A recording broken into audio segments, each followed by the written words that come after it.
İnsanlık tarihinin bazı sayfaları ne kadar çabalarsak çabalayalım silinmeyen mürekkeplerle yazılmıştır.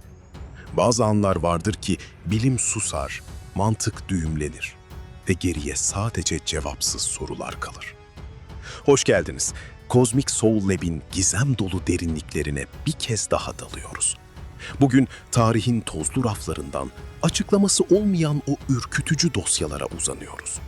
Woolpit'in yeşil tenli çocuklarının, ormanlarda neden dans ettiğini bilmediğimiz o kurbanların ve soğuk bir Sibirya sabahında gökyüzünü yakan devasa bir felaketin izini süreceğiz. Bir gecede yok olan koloniler, plajlarda sahipsiz kalan cesetler ve uzaydan gelen sadece tek bir "wow" nidasıyla dünyayı şaşkına çeviren o gizemli sinyal. Tüm bu yaşanmışlıklar sadece birer efsane mi, yoksa bilimin henüz çözemediği karanlık bir gerçek mi? Sizleri bu bilinmezlik yolculuğuna davet ediyorum. Eğer bu gizemleri birlikte aydınlatmaya hazırsanız, kanalımıza abone olmayı ve bu tarz gizemli dosyaların devamı için videoyu beğenmeyi unutmayın. Hazırsanız dosyaları aralıyoruz.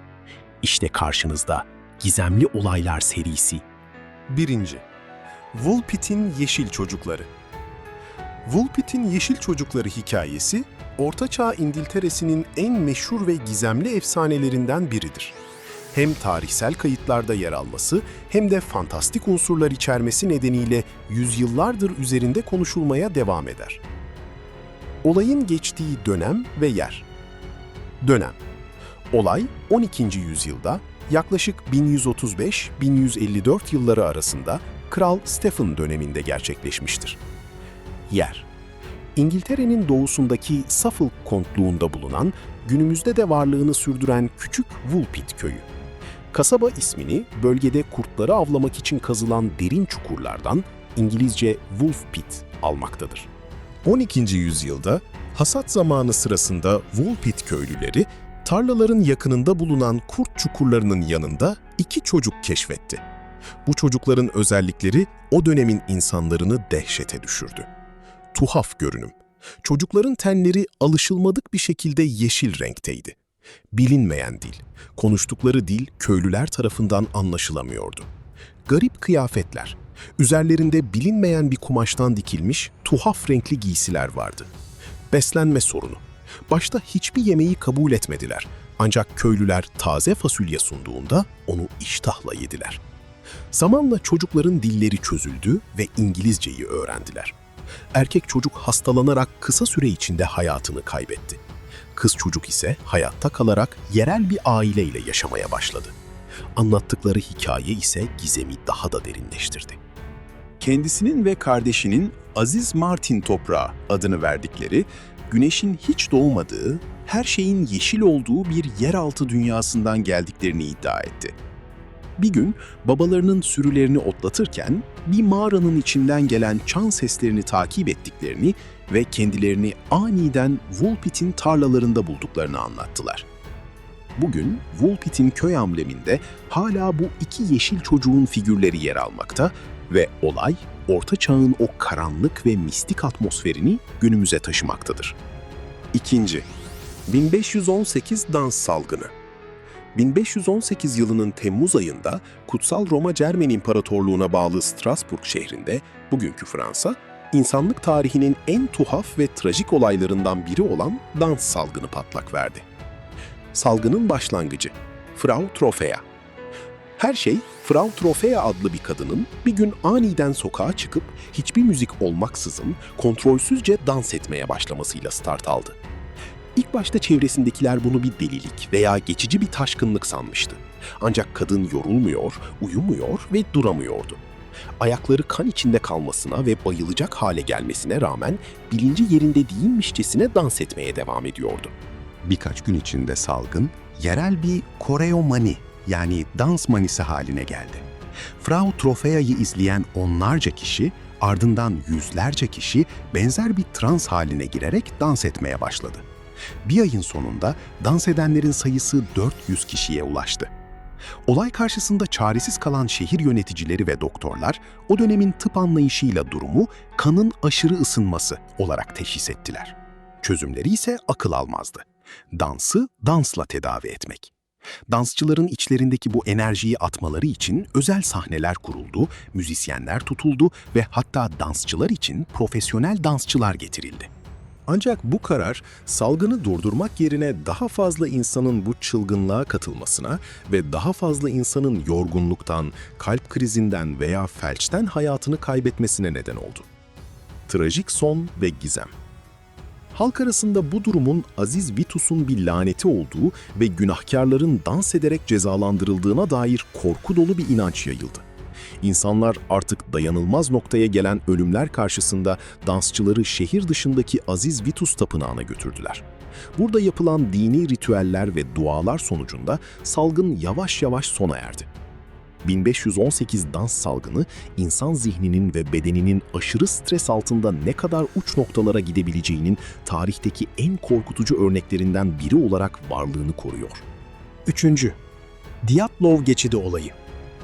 Dyatlov Geçidi faciası, modern zamanların en karanlık ve gizemini hala koruyan olaylarından biridir. Ne zaman ve nerede? Tarih, 1 Şubat'ı 2 Şubat 1959'a bağlayan gece.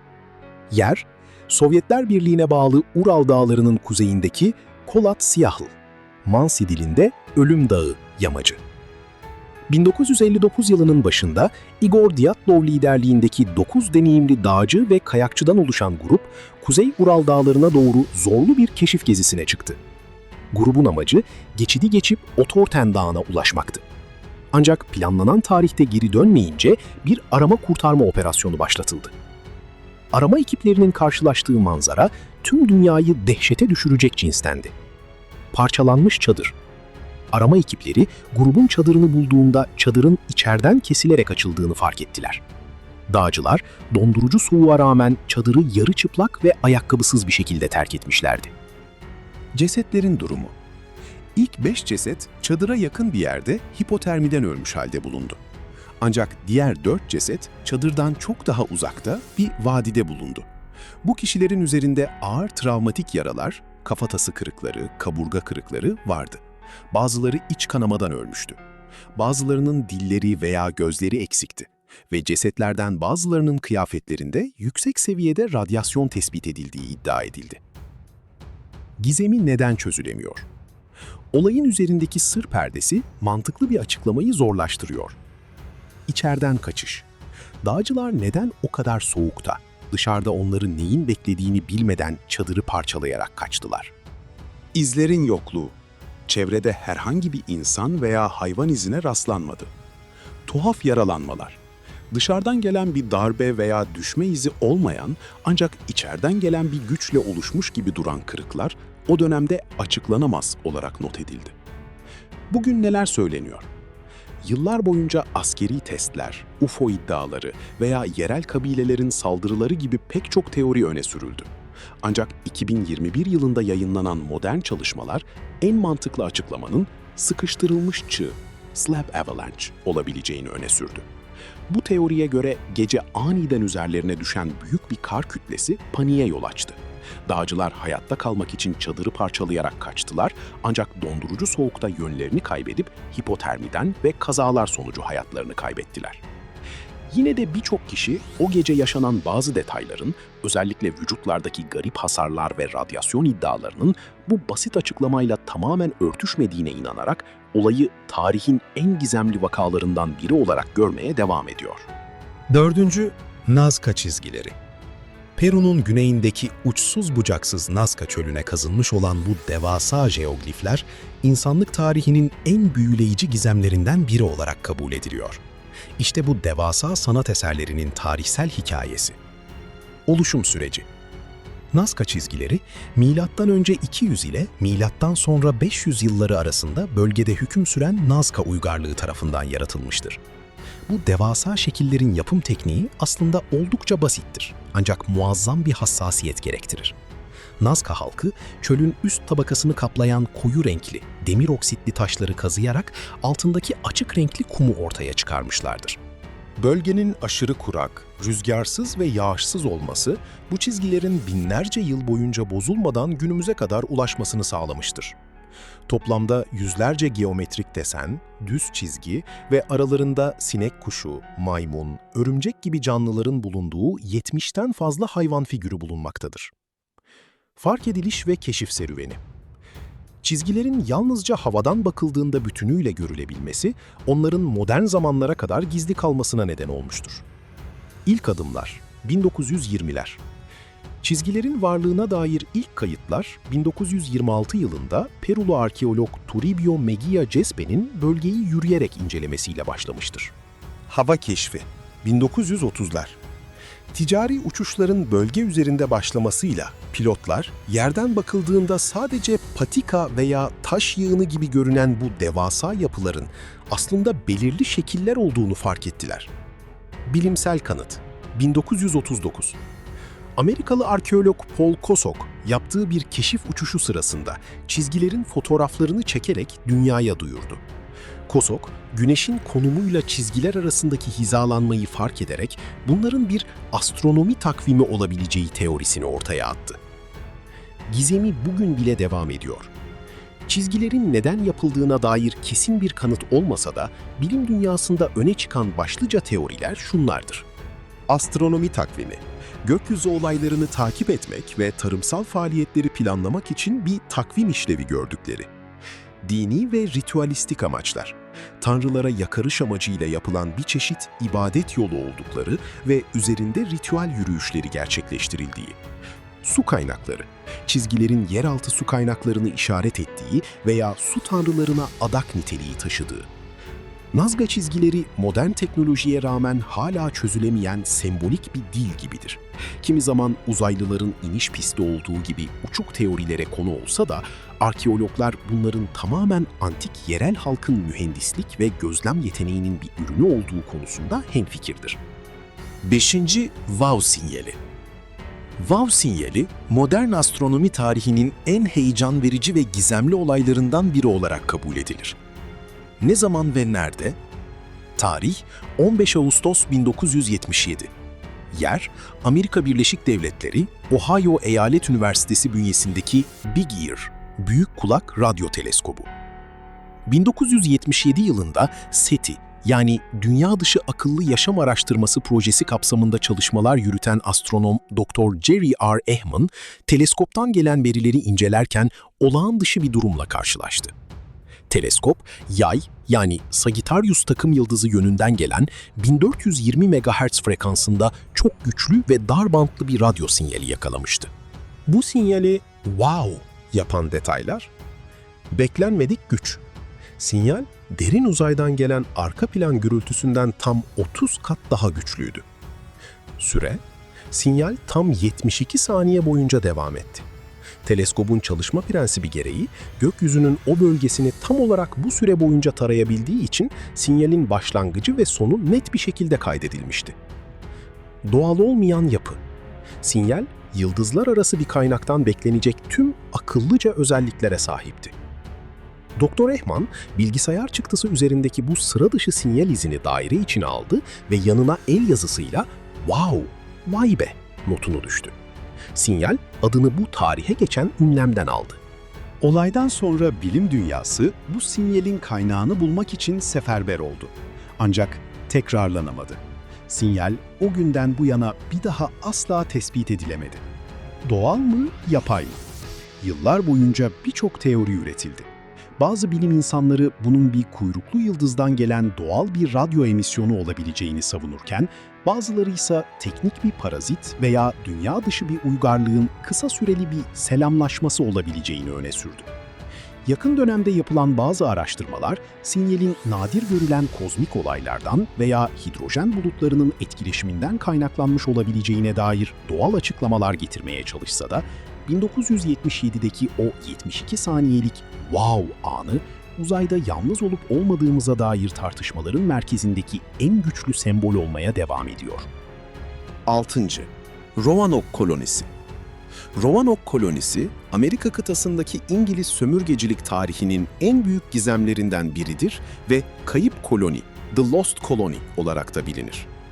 Nerede ve ne zaman? Yer, günümüzde Amerika Birleşik Devletleri'nin Kuzey Carolina eyaleti sınırlarında bulunan Roanoke Adası. Tarih, koloni 1587 yılında kurulmuş ancak gizemli bir şekilde 1590 yılında kayıp olarak keşfedilmiştir. İngiltere'nin Amerika'da kalıcı bir yerleşim yeri kurma çabalarının bir parçası olarak John White önderliğindeki 116 kişilik bir grup, erkekler, kadınlar ve çocuklar dahil 1587 yılında Roanoke Adası'na ayak bastı. Ancak koloni kısa sürede gıda sıkıntısı ve yerli halkla yaşanan gerginlikler nedeniyle zor durumda kaldı. Lider John White, yardım ve malzeme temin etmek için İngiltere'ye dönmeye karar verdi. Ancak döndüğünde İngiltere ve İspanya arasındaki savaş, İspanyol Armadası nedeniyle adaya dönmesi tam 3 yıl gecikti. 1590 yılında adaya ulaştığında ise karşılaştığı manzara şuydu. Koloni tamamen boşaltılmıştı. Hiçbir insan kalıntısına veya çatışma izine rastlanmadı. Evler yıkılmamış, aksine sökülmüş ve eşyalar düzenli bir şekilde toplanmıştı. Bu da ani bir kaçıştan ziyade planlı bir taşınmaya işaret ediyordu. En büyük ipucu, bir ağaç direğe veya ağaç kabuğuna kazınmış olan Croatoan kelimesiydi. Bu kelime, adanın güneyinde yaşayan ve kolonistlerle dostane ilişkileri olan bir yerli kabilesinin adıydı. Yüzyıllardır süren araştırmalara rağmen koloninin akıbetine dair kesin bir kanıt bulunamadı. En yaygın teoriler şunlardır. 1. Asimilasyon. Kolonistlerin kıtlık ve tehlike nedeniyle adadan ayrılarak Croatoan kabilesine sığındıkları ve onlarla karıştıkları, asimile oldukları düşünülüyor. 2. Katliam. İspanyol güçleri veya yerli kabileler tarafından saldırıya uğrayıp öldürüldükleri öne sürülse de hiçbir ceset ya da toplu mezar bulunamadı. 3. Göç ve kazalar. Başka bir bölgeye, örneğin Chesapeake Körfezi'ne taşınmaya çalışırken yolda fırtınaya yakalanıp öldükleri de varsayımlar arasındadır. Roanoke, geride bıraktığı o tek kelimeyle Amerikan tarihinin en unutulmaz ve çözülememiş sırrı olarak kalmaya devam ediyor. 7. Somerton Adamı. Somerton Adamı veya Tamam Şut vakası, kriminal tarihin en karmaşık ve çözülmesi onlarca yıl süren gizemlerinden biridir. Ne zaman ve nerede? Tarih 1 Aralık 1948. Yer, Avustralya'nın Adelaide şehrindeki Somerton plajı. 1 Aralık 1948 sabahı Somerton plajında, kumların üzerinde, sırtını bir deniz duvarına dayamış şekilde oturan iyi giyimli bir adamın cesedi bulundu. Adli tıp incelemeleri, adamın 40-45 yaşlarında fiziksel olarak son derece fit biri olduğunu gösterdi. Ancak ceset üzerinde yapılan tüm incelemelere rağmen ölüm nedeni kesin olarak belirlenemedi. Olayı bir casusluk hikayesine dönüştüren detaylar şunlardı. Etiketleri sökülmüş kıyafetler. Adamın üzerindeki tüm kıyafetlerin etiketleri özenle sökülmüştü. Hiçbir kimlik belgesi veya kişisel eşyası yoktu. Tamam şut. Aylar süren araştırmalar sonunda polisin adamın pantolonunun gizli bir cebinde bulduğu küçük bir kağıt parçası tüm dünyayı şoke etti. Kağıtta Farsça, İngilizce "Tamam şut, bitti, tamamlandı" yazıyordu. Bu ifade ünlü Fars şairi Ömer Hayyam'ın Rubailer kitabının son cümlesiydi. Bulunan kitap. Polis bu kağıt parçasının olay yerinin yakınında bir arabanın içinde bulunan nadir bir Rubailer baskısından yırtıldığını tespit etti. Kitabın arka kapağındaysa bir telefon numarası ve şifreli olduğu düşünülen bir dizi harf yazılıydı. Yıllar boyunca Somerton Adamı'nın bir soğuk savaş ajanı olduğu, Rus casusu olduğu veya trajik bir aşk hikayesinin kurbanı olduğu iddia edildi. Ancak gizem 2022 yılında modern DNA teknolojisi sayesinde nihayet çözüldü. Yapılan kapsamlı genetik analizler sonucunda Somerton Adamı'nın Melbourne'da yaşayan Carl Webb adlı bir makine mühendisi olduğu belirlendi. Webb'in neden Adelaide'e gittiği veya o plajda neden sahipsizce öldüğü hala tam olarak aydınlatılamamış olsa da en azından kim olduğu sorusu 74 yıl sonra yanıt buldu. 8. Tunguska patlaması. Tunguska patlaması, modern tarihin en güçlü ve hala üzerinde konuşulan kozmik olaylarından biridir. Ne zaman ve nerede? Tarih 30 Haziran 1908. Sabah saat 7:17 civarı. Yer, Rusya'nın Sibirya bölgesindeki Podkamennaya Tunguska Nehri yakınlarındaki ıssız tayga ormanları. 1908 yılı Haziran ayının o sabahında Sibirya semalarında aniden beliren devasa bir ateş topu gökyüzünü bir güneş kadar parlak bir ışıkla aydınlattı. Ardından gerçekleşen patlama bölgede yaklaşık 2150 kilometrekarelik bir alanı dümdüz etti ve 80 milyon civarında ağacın köklerinden sökülerek merkeze zıt yönlerde devrilmesine neden oldu. Patlamanın etkisi o kadar büyüktü ki, gücü, Hiroşima'ya atılan atom bombasından yaklaşık 1000 kat daha güçlü, 10-15 megaton TNT eşdeğeri olduğu tahmin edilmektedir. Etkileri, patlama sesi yüzlerce kilometre öteden duyuldu. Bölgeye yakın yerlerdeki insanların sarsıntıdan yere düştüğü rapor edildi. Olaydan sonraki günlerde İngiltere ve Avrupa'nın birçok yerinde gece gökyüzünün alışılmadık bir şekilde parladığı görüldü. Gizemli krater eksikliği. Olaydan yaklaşık 20 yıl sonra 1927'de Leonid Kulik öncülüğünde bölgeye giden ilk araştırma ekibi yıkımın merkezine ulaştığında şaşırtıcı bir durumla karşılaştı. Ortada ne bir krater vardı ne de herhangi bir göktaşı parçası. Ağaçlar yanmış ve devrilmişti. Ancak merkezdeki bazı ağaçlar sanki bir şok dalgası üzerlerinden geçmiş gibi ayaktaydı ama dalları yoktu. Günümüzdeki bilimsel görüş. Patlamanın nedenine dair kara delik veya antimadde gibi spekülatif teoriler ortaya atılsa da günümüzde bilim insanları bunun hava patlaması yani airburst olduğu konusunda büyük ölçüde hemfikirdir. 50-60 metre büyüklüğündeki taşlı bir asteroidin veya kuyruklu yıldız parçasının yere çarpmadan önce atmosferin 5-10 kilometre yüksekliğinde parçalanıp buharlaşarak tüm enerjisini bir şok dalgası halinde yeryüzüne boşalttığı düşünülmektedir. Tunguska, dünyanın devasa bir kozmik tehdit karşısında ne kadar savunmasız olabileceğini gösteren en önemli örneklerden biridir ve bu yüzden her yıl 30 Haziran Asteroid Günü olarak kutlanır. İşte tarihin karanlık dehlizlerinde iz bırakmadan kaybolan olaylardan bazıları. Bugün sadece 8 farklı gizemi konuştuk. Ama biliyoruz ki evren açıklanamayan gerçeklerle dolu bir laboratuvar.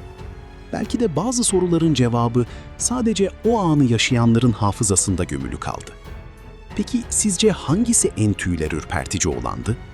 O yeşil çocukların ormandan çıkışı mı yoksa 1977'de o 72 saniyelik wow sinyali mi? Kendi teorilerinizi, düşüncelerinizi yorumlar kısmında mutlaka paylaşın. Çünkü bu gizemleri aydınlatacak olan şey aslında hepimizin farklı bakış açıları. Biz bu labirentte keşfetmeye devam edeceğiz. Eğer Cosmic Soul Lab'in bir parçası olmak, bu gizemli yolculuklarda bizimle yan yana yürümek isterseniz, kanalımıza abone olmayı ve bu videoyu beğenerek daha fazla kişiye ulaşmamıza destek olmayı lütfen unutmayın. Unutmayın, gizem çözüldükçe değil, sorgulandıkça değerlidir. Bir sonraki bölümde tarihin bir başka karanlık dosyasında buluşmak üzere. Hoşça kalın.